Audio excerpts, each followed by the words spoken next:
Welcome viewers, welcome to job time.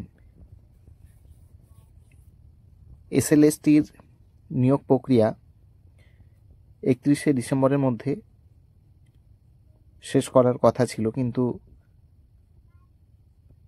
যা সমস্যা চলছে বিভিন্ন বিষয়ে, সেটা হতে পারে 10 নম্বর বা টেন্টেড আনটেন্টেড বা আরও কোনো মামলা নিয়ে। তো এটা বলাটা সত্যি কঠিন যে আদতেও কতটা কি 31শে ডিসেম্বরের মধ্যে সম্ভব, নিয়োগ প্রক্রিয়া কি আদতেও শেষ করা যাবে। তো এরই মধ্যে আজকে সুপ্রিম কোর্টে কিছু বিষয়ে শুনানি ছিল। তো বিশেষ করে টেন্টেড ক্যান্ডিডেটের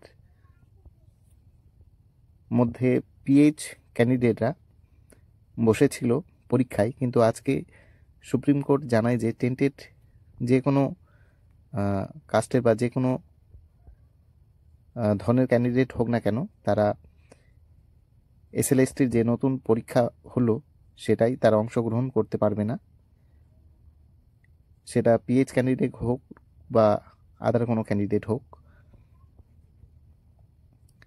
এরপরে উঠে আসে যে 10 নম্বরের ব্যাপারটা। সুপ্রিম কোর্ট জানায় যে কেন এসএসসি যাদের চাকরি চলে গেছে তাদেরকেই আবার পরীক্ষা নিয়ে কেন তারা আবার চাকরি ফেরত দিল না, কেন এসএসসি নতুন শূন্যপদ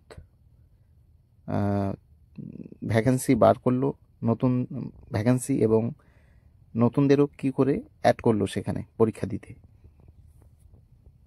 তো এর উত্তরে এসএসসির পক্ষ থেকে কোনো উত্তর নেই, স্বাভাবিক, কারণ সুপ্রিম কোর্ট কখনো বলেনি যে ফ্রেশার এবং এক্সপিরিয়েন্স পরীক্ষা নাও বা পরীক্ষা নিক কমিশন। সুপ্রিম কোর্ট এই ব্যাপারে কোনো কিছুই বলেনি, তারা শুধু নিয়োগ প্রক্রিয়া 31শে ডিসেম্বরের মধ্যে শেষ করতে বলেছিল। তো সেইখানে এসএসসি তাদের কি বলবো, আবার জটিলতা পাকানোর জন্যই বলবো, তারা এক্সপিরিয়েন্স এবং ফ্রেশারদের মধ্যে একটা দ্বন্দ্বে জড়িয়ে দিল।